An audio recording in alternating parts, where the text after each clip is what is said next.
नमस्कार दोस्तों मैं हूं आपका दोस्त शुभम शर्मा और मैं आज आपके लिए TGT medical commission 2020 online classes में एक नया वीडियो लेकर आया हूं जिसके बारे में हम बात करने जा रहे हैं।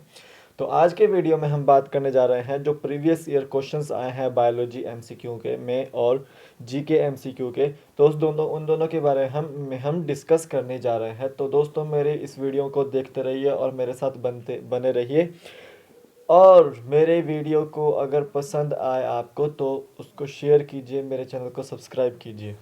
तो सबसे पहले दोस्तों हम आज बात करने वाला है क्योंकि कमेंट आ रहे थे दो बच्चों के कि हमें बायोलॉजी की प्रिपरेशन करने के लिए किताब बताई जाए। तो बायोलॉजी एमसीक्यू की मैंने आपको पहले ही बताया कि +1 +2 की एनसीईआरटी की किताब पढ़िए। ठीक है, ठीक है। ये एनसीईआरटी की किताब +1 +2 की बेसिक लेवल से पढ़ लीजिए। ये आपके एचपी टेट में भी आती है और एचपी टीजीटी मेडिकल कमीशन में भी आती है और बहुत से एग्ज़ाम जितने भी होते हैं उसमें सब में पूछी जाती है। तो आज के सेशन की ओर चलते हैं दोस्तों। तो पहले हम बात करेंगे आज बायोलॉजी के एमसीक्यूज़ के बारे में, उसके बाद हम बात करेंगे कुछ जीके के एमसीक्यूज़ के बारे में। तो मेरी वीडियो को देखते रहिए। कम से कम मैं आज 10 बायोलॉजी के एमसीक्यूज़ और 10 जीके के एमसीक्यूज़ को कवर अप करूँगा जो प्रीवियस ईयर एग्ज़ाम्स में पूछे गए हैं। तो आप मेरे साथ बने रहिए। तो चलते हैं दोस्तों हमारे वीडियो की ओर। तो फर्स्ट क्वेश्चन है दोस्तों हमारा बायोलॉजी एमसीक्यू का। First question, which of the following are water ferns. सबसे पहले ये जान लीजिए कि फंस क्या होते हैं। फंस आर टेरिडोफाइट्स। फंस क्या है? आपके जितने भी टेरिडोफाइट्स होते हैं। ठीक है।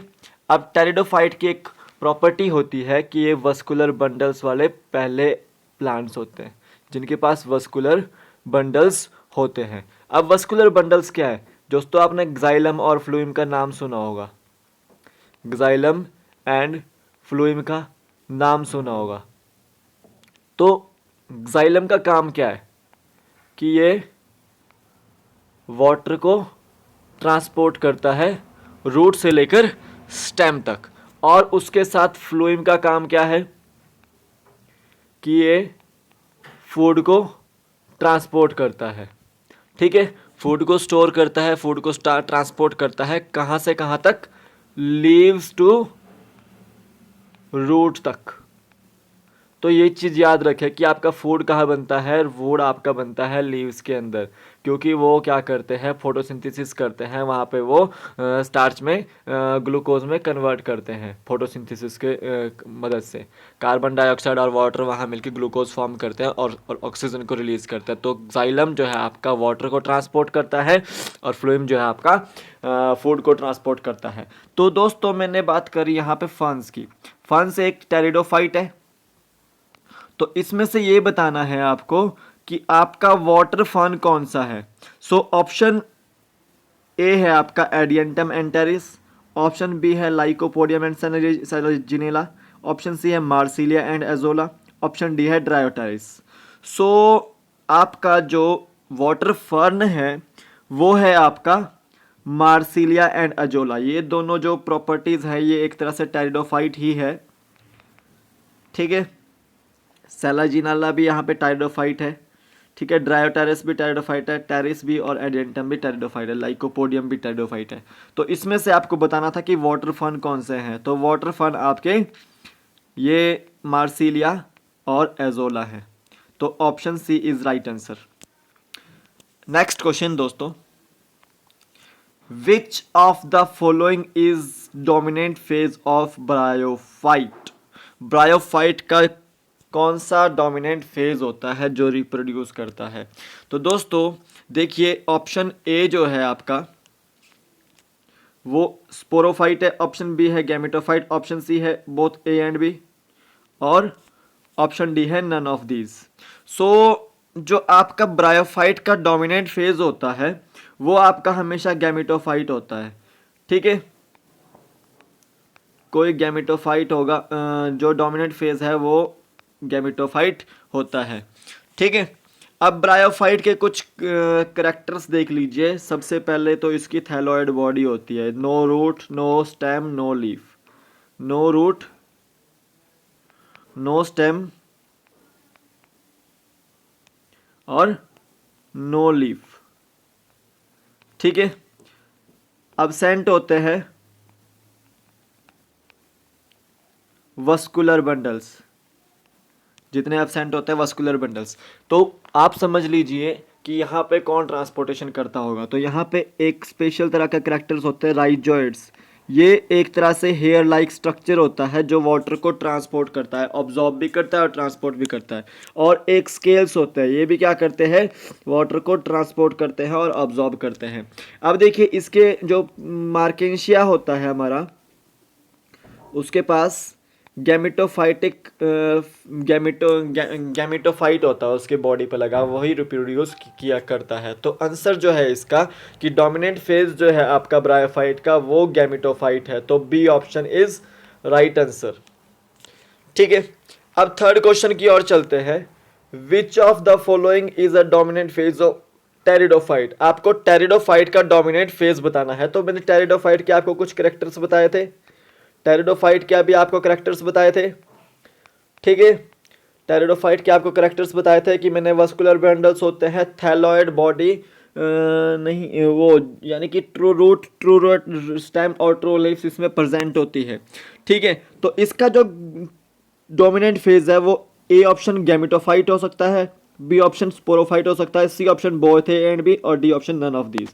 तो आपको बताना है कि डोमिनेंट फेज ऑफ टेरिडोफाइट कौन सा है।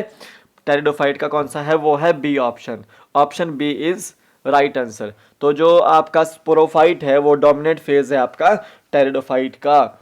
ठीक है। पहले स्पोर्स प्रोड्यूस होंगे, फिर स्पोर्स से गैमेट, फिर वापस वो स्पोरोफिटिक फेज में दोबारा से अपना रिप्रोडक्शन स्टार्ट कर देता है। तो आपका टेरिडोफाइट जो है वो स्पोरोफाइट जो है वो टेरिडोफाइट का डोमिनेंट फेज कहलाता है।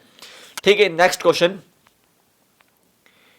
इन anthoceros the sporogenous tissue is derived from. जो एंथोसेरस है उसमें जो स्पोरोजिनस टिश्यू है वो किससे डिराइव्ड होता है।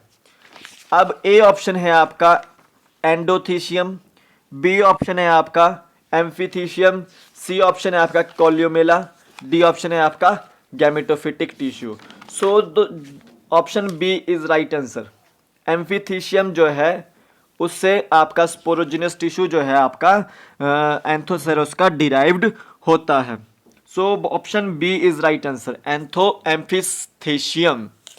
Next question is which of the following is a true moss. इनमें से कौन सी ट्रू मोस है। ऑप्शन ए है क्लब मोस, ऑप्शन बी है रिंडर मोस, ऑप्शन सी है आपका आयरिश मोस, ऑप्शन डी है आपका बॉग मोस। तो अब एक चीज याद रख लो कि क्लब मोस, रिंडर मोस, आयरिश मोस, इनके बारे में भी याद बता देता हूं मैं। तो जो ट्रू मोस होती है वो पीट मोस है। ऑप्शन डी इसका राइट आंसर है। ठीक है। ट्रू मोस जो है आपका वो पीट मोस है। तो option D is right answer. Note कर लीजिए कि आपका जो ट्रू मोस होता है वो आपका बॉग मोस और पीट मोस होता है। तो जो ये बॉग मोस है और पीट मोस है उसको क्या बोला जाता है, स्फैग्नम बोला जाता है। क्या बोला जाता है, स्पैग्नम बोला जाता है। अब ये जान लीजिए कि यहां पे ये मोस क्या है। मोस एक तरह से ब्रायोफाइट है आपका। ठीक है। ब्रायोफाइट है आपका मोस। ठीक है। तो यहां पे एक कुछ क्वेश्चंस है, क्लब मोस क्या होता है, रिंडर मोस क्या होता है, आयरिश मोस क्या होता है। ठीक है। तो जो क्लब मोस है हमारा वो है आपका लाइकोपोडियम। क्या है आपका, लाइकोपोडियम, LYCOPODIUM, लाइकोपोडियम। रिंडर मोस होता है आपका क्लैडोनिया। रिंडर मोस क्या है आपका, क्लैडोनिया। आपका आयरिश मोस होता है, आयरिश मोस है आपका कॉन्ड्रस।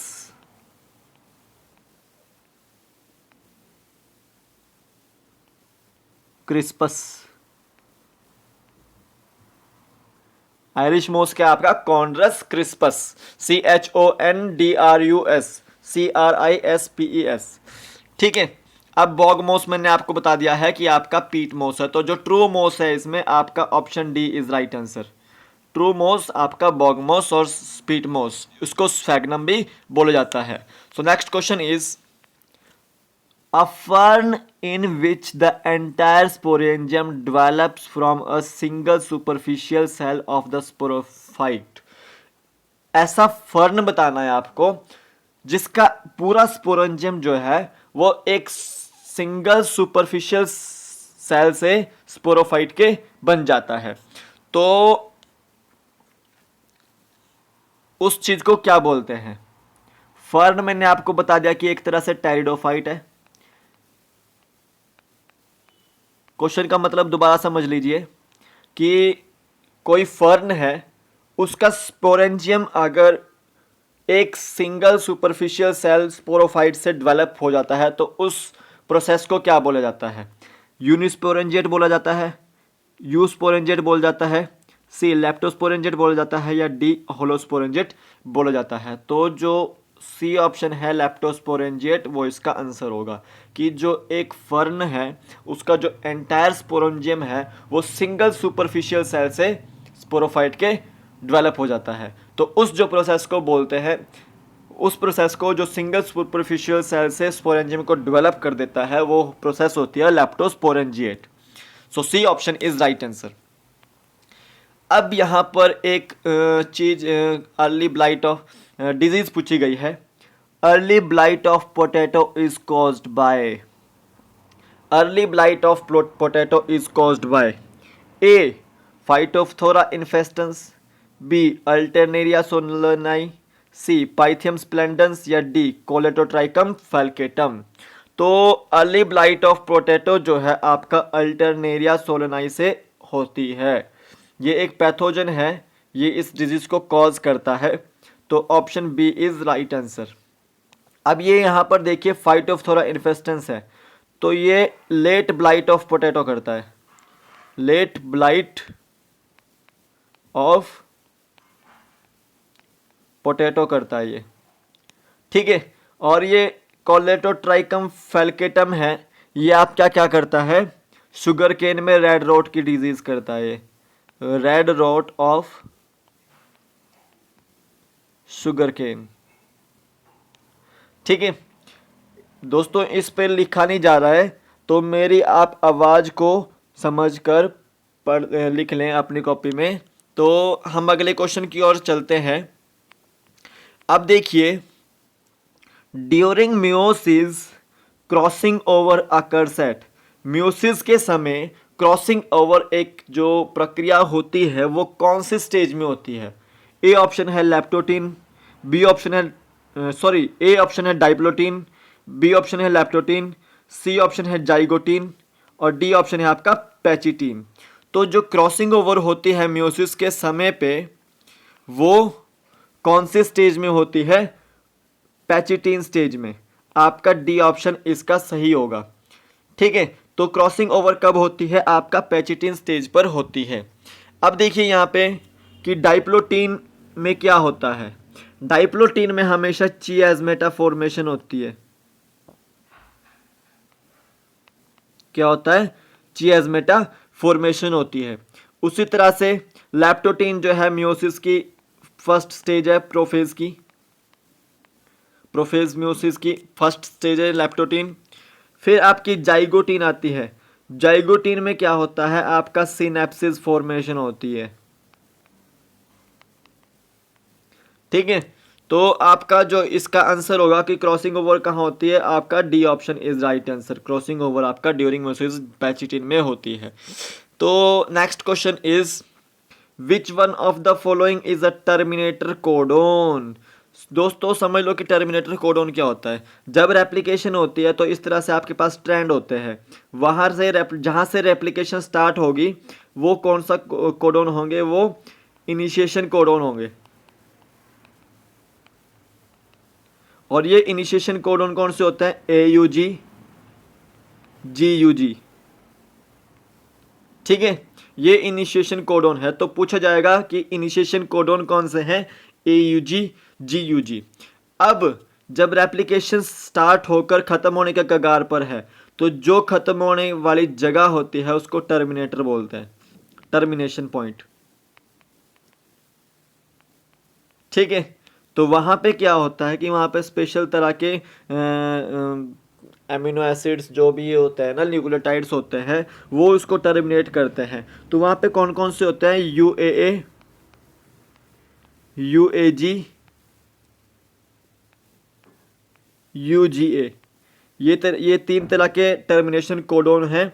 तो आप माफ कीजिएगा, आप अंदाजा लगा दीजिए कि इसमें से कौन सा ऑप्शन सही होगा। तो टर्मिनेटर कोडोन है आपका यहाँ पे UAA. So answer B is right. ठीक है, B is right answer.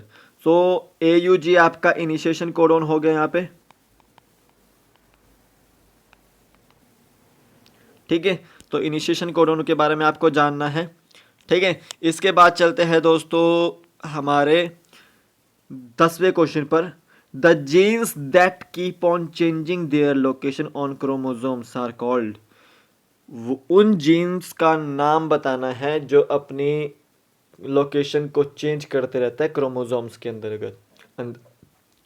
So sorry, माफ़ कीजिएगा, यहाँ पे ऑप्शन शायद गलत हो गए हैं। ठीक है, माफ़ कीजिएगा। तो यहाँ पर आप लिख सकते हैं, इसका आंसर जो होगा वो ट्रांसपोजोन्स होगा।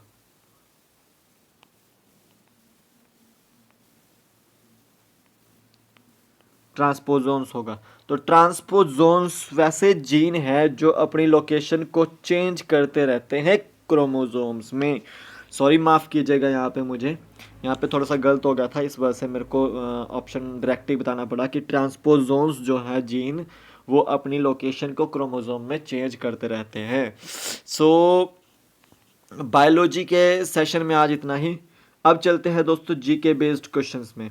तो मैंने आपको बताया था कि मैं 10 क्वेश्चन बायोलॉजी के भी डिस्कस करूंगा और 10 क्वेश्चन आपके पास जीके के भी डिस्कस करूंगा। ठीक है, तो ये जो क्वेश्चंस हैं वो आपके प्रीवियस ईयर एग्जाम्स में आ चुके हैं टीजीटी मेडिकल कमीशन में। तो दोस्तों चलते हैं, कुछ करंट क्वेश्चंस भी हैं। अब फर्स्ट क्वेश्चन है, यूनाइटेड नेशंस सिक्योरिटी काउंसिल में कितने स्थायी सदस्य हैं? यूएनएससी की फुल फॉर्म है यूनाइटेड नेशन सिक्योरिटी काउंसिल। देखो, ये जो काउंसिल है वो यूनाइटेड नेशंस के अंतर्गत आती है। ठीक है, अब इसमें आपको स्थायी सदस्य बताना है कितने होते हैं। तो आप जान लीजिए कि इसमें 5 स्थायी सदस्य हैं। कौन कौन से? जितने भी वीटो पावर वाली कंट्रीज हैं, जैसे आपका यूएसए, ब्रिटेन, फ्रांस, चाइना। ठीक है, और कौन सा बचा है? रशिया। तो ये 5 जो है ये स्थायी सदस्य है यूनाइटेड नेशन सिक्योरिटी काउंसिल के। तो 5 option is right answer, B option is right answer 5। United Nation Security Council में कितने स्थायी सदस्य हैं? 5 सदस्य हैं। अब सेकंड क्वेश्चन है, वर्ष 2019 के 55वें ज्ञानपीठ पुरस्कार से सम्मानित किसे किया गया है? वर्ष 2019 में जो आपको ज्ञानपीठ पुरस्कार दिया गया है वो किसे दिया गया है? तो ऑप्शन ए है अकितम अच्युतन नंबूदरी, ऑप्शन बी है अमिताभ घोष, ऑप्शन सी है कृष्णा सोबती, ऑप्शन डी है जावेद अख्तर। तो ऑप्शन ए जो है वो राइट आंसर है इसका। इनको 2019 का सर्वश्रेष्ठ 55वें ज्ञानपीठ पुरस्कार से सम्मानित किया गया है। ये एक मलयाली लेखक हैं। ठीक है, इनके बारे में आपको पढ़ लेना है कि अकितम अच्युतन नंबूदरी को कौन सा पुरस्कार दिया है। तो ज्ञानपीठ पुरस्कार इनको दिया हुआ है। तो 2019 में आपको याद रखना है कि 55वां ज्ञानपीठ पुरस्कार दिया गया है। तो अब ये देखिए, इनको चुंगन व अमिताभ घोष को 54वां ज्ञानपीठ पुरस्कार दिया गया 2018 में। और ये पहले ऐसे लेखक है जिनको इंग्लिश लैंग्वेज के लिए पुरस्कार दिया गया, इंग्लिश लिटरेचर के लिए पुरस्कार दिया गया। फिर आती है तीसरी ऑप्शन, कृष्णा सोबती। इनको 2017 में ज्ञानपीठ पुरस्कार दिया गया 53वें अधिवेशन में। ठीक है, तो जावेद अख्तर सिंपल से एक कवि हैं, आजकल गीतकार भी हैं, तो इनके बारे में जान ले। वैसे इनको अभी तक बहुत कम प्राइजेस मिले हैं, बट इनको भी मिले हैं। बट जो ये तीन थे, अमिताभ घोष, अकितम अच्युतन नंबूदरी, कृष्णा सोबती, इनको ज्ञानपीठ पुरस्कार मिला है। तो option A is right answer इसका। 2019 का 55वां ज्ञानपीठ पुरस्कार अकितम अच्युतन नंबूदरी को मिला है। सेकंड क्वेश्चन, थर्ड क्वेश्चन है दोस्तों, अनटचेबिलिटी को समाप्त करके भारतीय संविधान के किस अनुच्छेद में छुआछूत को एक दंडनीय अपराध घोषित किया गया है।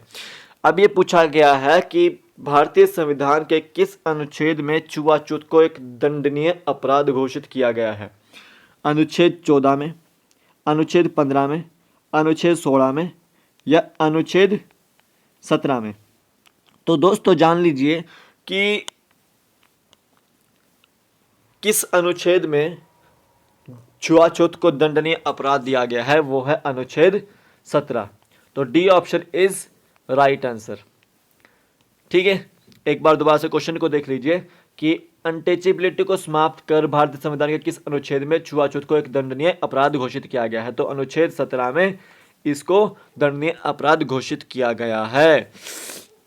नेक्स्ट क्वेश्चन इज, विश्व का पहला ऊंट उपचार अस्पताल कहाँ खोला गया है। विश्व का पहला ऊंट उपचार अस्पताल कहाँ खोला गया है।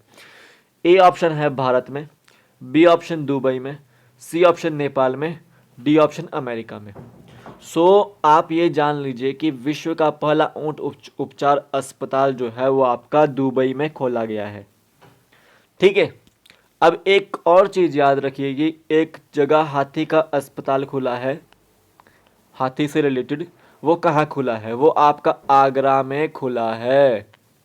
ठीक है, तो ऑप्शन बी इसका जो है ऊंट उपचार अस्पताल जो है आपका दुबई में खुला है, तो ये याद रखें। फिफ्थ क्वेश्चन इज विश्व का एकमात्र तैरता हुआ राष्ट्रीय उद्यान भारत के किस राज्य में है। तो एकमात्र ये मात्र तैरता हुआ उद्यान है जिसका नाम है केयबुल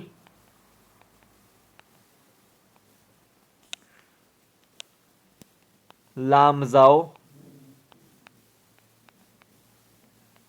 राष्ट्रीय उद्यान, केयबुल लामजाओ राष्ट्रीय उद्यान। तो ये आपका मणिपुर में है, मणिपुर में है आपका ये सबसे पहला विश्व का एकमात्र तैरता हुआ राष्ट्रीय उद्यान। अब ये शायद पानी में है, जहाँ तक आइडिया है, तो पानी में है, तो ये मणिपुर में है आपका। अब ये देखिए हिमाचल प्रदेश का भी ऑप्शन है यहाँ पे, उत्तराखंड का भी है, असम का भी है। तो आपको मुझे ये बताना है कि कौन सा असम में है फेमस नेशनल पार्क, कौन सा हिमाचल में है, कौन सा उत्तराखंड में है। ठीक है, तो असम का मैं बता देता हूँ कि काजीरंगा नेशनल पार्क। ठीक है, फॉर राहिनोज के लिए फेमस है। उसी तरह से हिमाचल में ग्रेट हिमालयन नेशनल पार्क, और एक और भी है पिन वैली नेशनल पार्क, एक और भी है इंद्रकीला नेशनल पार्क, एक और भी है सिंबलवाड़ा नेशनल पार्क। ठीक है, अब एक उत्तराखंड का भी दिया है इसमें, तो उत्तराखंड का आप याद रख लें Jim Corbett national park, Jim Corbett national park. तो ऑप्शन जो है इसका मणिपुर इसका राइट आंसर है, option A is right answer कि विश्व का एकमात्र तैरता हुआ राष्ट्रीय उद्यान भारत में किस राज्य में है। तो आपका जो है आपका मणिपुर इसका आंसर होगा, A option is right answer. अब चलते हैं सिक्स्थ क्वेश्चन की ओर। पृथ्वी के वायुमंडल में सबसे अधिक मात्रा किस गैस की है। पृथ्वी के वायुमंडल में सबसे अधिक मात्रा किस गैस की है? सो मैं बता देता हूं आपको, नाइट्रोजन गैस की जो मात्रा है वो 78% है। ठीक है, उसके बाद ऑक्सीजन की मात्रा कितनी है?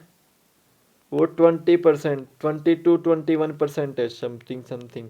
उसके बाद कार्बन डाइऑक्साइड की 0.03% और आर्गन की 0 पॉइंट समथिंग समथिंग जितना बच गया है 0.1%। तो ये याद रखें कि आपका पृथ्वी में सबसे अधिक मात्रा वाली गैस कौन सी है? आपकी नाइट्रोजन है। तो option B is right answer. Nitrogen जो है आपकी पृथ्वी में सबसे ज़्यादा पाई जाती है। ठीक है, अब ये 7वां क्वेश्चन है, क्षेत्रफल की दृष्टि से दुनिया का सबसे बड़ा महाद्वीप कौन सा है? आपको ये बताना है कि क्षेत्रफल की दृष्टि से दुनिया का सबसे बड़ा महाद्वीप कौन सा है। ऑप्शन ए है एशिया, ऑप्शन बी है ऑस्ट्रेलिया, ऑप्शन सी है अफ्रीका, ऑप्शन डी है अमेरिका। तो क्षेत्रफल की दृष्टि से दुनिया का सबसे बड़ा महाद्वीप कौन सा है? एशिया। और सबसे छोटा कौन सा है? ऑस्ट्रेलिया। तो याद रखें कि सबसे बड़ा कौन सा है? एशिया। तो A option is right answer. उसके बाद 8th क्वेश्चन है दोस्तों, जीएसटी कब लागू हुआ? अब जीएसटी की फुल फॉर्म देख लेते हैं, goods and service tax. GST कब लागू हुआ? तो ये बता दीजिए कि जुलाई 2014 में, जुलाई 2015 में, जुलाई 2016 में और जुलाई 2017 में। तो option D is right answer. इसके लिए रात्रि अधिवेशन हुआ था 31 जून को 12 बजे रात को, और 1 जुलाई को रात को 12 बजे ये लागू किया गया था। तो ये आप याद रखें कि जीएसटी कब लागू हुआ? आपका जुलाई 2017 में। विजय केलकर कमेटी जी जो थी उसके लिए काम कर रही थी काफ़ी समय से। तो मोदी सरकार ने इस विधेयक को, इस जीएसटी कमीशन को, जीएसटी जो गुड्स एंड सर्विस टैक्स लागू करा 1 जुलाई 2017 को। नेक्स्ट क्वेश्चन इज, सर्वप्रथम भारत रत्न का पुरस्कार किसे दिया गया? सॉरी, माफ कीजिएगा, आज थोड़ी गलती हो गई है। सर्वप्रथम भारत का पुरस्कार कब दिया गया, किसे दिया गया, यह भी मैं बताऊंगा। सर्वप्रथम जो है भारत रत्न का पुरस्कार जो है 1954 में दिया गया था। कब दिया गया था? 1954 में दिया गया था। सर्वप्रथम 3 बंदों को दिया गया था, 3 लोगों को दिया गया था। उसमें से एक थे सीवी रमन, जो एक फिजिक्स के साइंटिस्ट थे, ठीक है, जिन्होंने एक रमन इफेक्ट दिया था। ठीक है, इनको भारत रत्न भी दिया गया है। तो 1954 में इनको दिया गया था। उसी के साथ साथ 1954 में चक्रवर्ती राज गोपालाचारी को भी भारत रत्न दिया गया था 1954 में। और सबसे पहले किसको दिया गया था? सर्वपल्ली राधा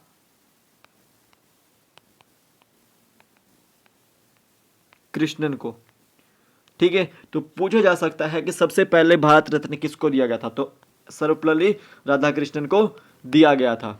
ठीक है, अब ये सर्वपल्ली राधाकृष्णन कौन है? ये हमारे देश के उपराष्ट्रपति थे, प्रथम उपराष्ट्रपति थे। इनके जन्म दिवस के उपलक्ष्य में हम टीचर्स डे भी मनाते हैं। तो टीचर्स डे कब मनाया जाता है? आपका 5 सितंबर को। कब मनाया जाता है? 5 सितंबर को मनाया जाता है।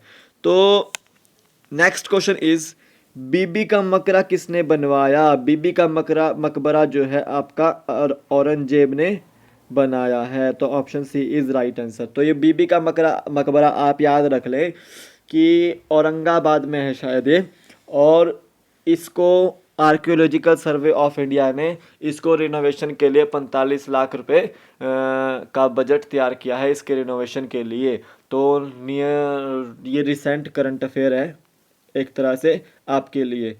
तो बीबी का मकबरा जो है आपका औरंगजेब ने बनवाया था औरंगाबाद में। तो दोस्तों आज के लिए इतना ही। अगर मेरी वीडियो आपको पसंद आए तो मेरे वीडियो को लाइक कीजिएगा, मुझे कमेंट कीजिएगा और मेरे चैनल को सब्सक्राइब कीजिएगा। और अगर किसी ने मेरा प्रीवियस वीडियो जो जिसमें मैंने साइकोलॉजी का सिलेबस और मैक्सिमम बुक लिस्ट तैयार की है और जो सिलेबस जो है टीजीटी मेडिकल कमीशन का 2020 का वो डाला है, अगर किसी ने वो नहीं देखा है तो मेरी प्लीज़ वीडियो को देख लीजिएगा। मैं डिस्क्रिप्शन बॉक्स में इस वीडियो के लिंक डाल दूंगा, तो आप वहां पे क्लिक करके देख लीजिएगा। और आज के लिए मेरी तरफ मेरे को माफ़ कीजिएगा, क्योंकि इसमें कुछ ना कुछ गलती हो गई थी जिसका मैंने ध्यान नहीं दिया।